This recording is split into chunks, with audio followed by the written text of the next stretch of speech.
1999 మే 26 సాయంత్రం ఎప్పటిలాగే తాను పనిచేస్తున్న స్పిన్నింగ్ మిల్ నుంచి ఇంటికి వచ్చి సాయంత్రం మరో గంటలో తిరిగి వస్తానని బయటికి వెళ్ళింది. అంతే, రోజులు గడుస్తున్నా ఆచూకీ లేదు.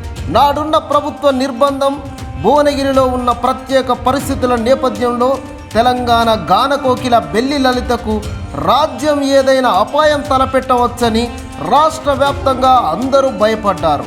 అందరినీ పలకరిస్తూ నిత్యం తమ కళ్ళ ముందు తిరిగే బెల్లి లలిత ఏమైందో తెలపాలని భువనగిరి ప్రజలు పాలకులను నిలదీశారు. బెల్లి లలిత అన్న బెల్లి కృష్ణ తనకున్న అనుమానాలతో కొందరి ప్రమేయం ఉందని, వారి కుట్రకు బలయ్యే ప్రమాదం ఉందని వెంటనే తన చెల్లెలిని రక్షించాలని ప్రభుత్వాన్ని కోరాడు. తెలంగాణ జిల్లాల్లో ప్రజలు పెద్ద ఎత్తున ధర్నా, రాస్తారోకోలతో ప్రభుత్వ దమన నీతిని ఖండించారు. ఆందోళనలు జరుగుతుండగానే ప్రజలను తప్పుదోవ పట్టించేందుకు ఓ నకిలీ లేఖను సృష్టించారు. ఆ లేఖ సారాంశం మొత్తం లలిత వ్యక్తిత్వాన్ని కించపరిచే విధంగానే ఉండటంతో అది నకిలీ లేఖ అని ప్రజలు మరింత ఆగ్రహం వ్యక్తం చేశారు.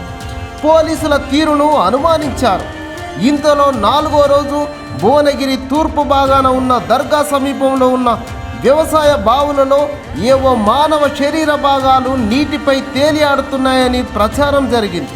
అంతే, ఒక్కసారిగా అనుమానించిందే జరిగిందని భువనగిరి ఉలిక్కిపడింది. లలితను కుట్రపూరితంగా ప్రభుత్వమే హత్య చేయించిందని ప్రజలంతా ఆరోపించారు. ప్రభుత్వం శరీర భాగాలను ప్రజలకు చూపకుండా బుకాయించింది. లలిత ఎక్కడికో నక్సలైట్ పార్టీ దళాల్లోకి వెళ్ళి ఉంటుందని ప్రభుత్వం ప్రజలను తప్పుదోవ పట్టించే ప్రయత్నం చేసింది. బెల్లి లలితను అలా ముక్కలు ముక్కలుగా నరికి చంపాల్సిన అవసరం తమకు లేదని, చంపితే అన్నింటిలాగే బహిరంగంగా ఎన్కౌంటర్ చేస్తాం కదా అని అప్పటి జిల్లా పోలీస్ అధికారి ప్రకటించారు. ప్రజల నుంచి వస్తున్న ఒత్తిడి, నిందితులకు ప్రభుత్వం కొమ్ముగాస్తున్నదని విమర్శలు రావడంతో చివరికి 2 అనుమానితులను తెరమీదికి తెచ్చారు. ఆ 2 చేత అనేక అసత్యాలు చెప్పించారు. బెల్లి లలిత వ్యక్తిత్వానికి మసి ఊసేందుకు ప్రభుత్వం అప్పటి హోంమంత్రి మాధవరెడ్డి కూడా ప్రయత్నించాడు. అక్రమ సంబంధాలు, ప్రేమ వ్యవహారాల నేపథ్యంలోనే బెల్లి లలితను వ్యక్తిగత కక్షలతోనే ఆమె విరోధులు చంపారని చెప్పడానికి ప్రభుత్వం పడరాని పాట్లు పడింది. అయితే బెల్లి లలిత జీవితం, వ్యక్తిత్వం తెలిసిన వారు ఒక ఆడకూతురును రాక్షసంగా ముక్కలు ముక్కలుగా నరికి చంపి పైగా అపనిందలు వేస్తున్నారని ప్రజలంతా ఈసడించుకున్నారు. ఆ అసత్యాలను నమ్మిన వారు కూడా ఉన్నారు. బెల్లి లలిత నిరుపేద కుటుంబంలో పుట్టిన ముద్దుల ఆడబిడ్డ. ఒక అన్న బెల్లి కృష్ణకు తోబుట్టువులో లలిత నడిపి చెల్లె. అంతా ఉమ్మడి కుటుంబంగా ఉంటూ సందడి సందడిగా ఉండేది. కొత్తగా చూపిన వారికి ఓ పండుగలా ఉండేది. ప్రాథమిక విద్య కూడా పూర్తి కాకుండానే ఆగిపోయిన చదువుతో కుటుంబ భారాన్ని మోయడానికి లలిత చిన్నప్పటి నుంచి భువనగిరి దగ్గరలోని ఒక స్పిన్నింగ్ మిల్లులో కార్మికురాలిగా చేరింది. జీవన పోరాటంలో కార్మికురాలుగా పనిచేస్తూనే తన చుట్టూ ఉన్న సమాజాన్ని చదివింది. 28 ఏళ్ళు నిండకుండానే 2 పిల్లల తల్లి అయింది. తనదైన జీవితం నుంచి నేర్చుకున్న అనుభవాలు, ఫ్యాక్టరీలోని కార్మిక సంఘం ఇచ్చిన చైతన్యం అన్నీ కలిపి ఆమెను చైతన్యపు దీప్తిగా తీర్చిదిద్దాయి. సరిగ్గా అప్పుడే భువనగిరిలో సాహితీ మిత్ర మండలి తన కార్యక్రమాలతో ప్రత్యామ్నాయ సాహిత్య, రాజకీయ కృషిని ప్రారంభించింది. ప్రతి బుధవారం అధ్యయన తరగతులు, సాహిత్య సభలతో ప్రజల్లో చైతన్యాన్ని నింపేందుకు కార్యాచరణను చేపట్టింది. సిఐటియు రివిజనిస్టు రాజకీయాల డొల్లతనాన్ని త్వరగానే తెలుసుకున్న బెల్లి లలిత నిజమైన ఉద్యమ కార్యాచరణను ఎన్నుకున్నది. భువనగిరిలోని బస్తీలోని సమస్యల పరిష్కారానికి, ముఖ్యంగా నీటి సమస్యను పరిష్కరించేందుకు ఉద్యమం చేపట్టింది. మహిళలను చైతన్యపరిచి మహిళా స్రవంతిని ఏర్పాటు చేసింది. మహిళల హక్కుల కోసం యువతలో పెరిగిపోయిన గుట్కా, పాన్ పరాగ్, సారా లాంటి వ్యసనాలకు వ్యతిరేకంగా పాటలు కట్టి ఊరూరా ప్రదర్శనలు ఇచ్చింది.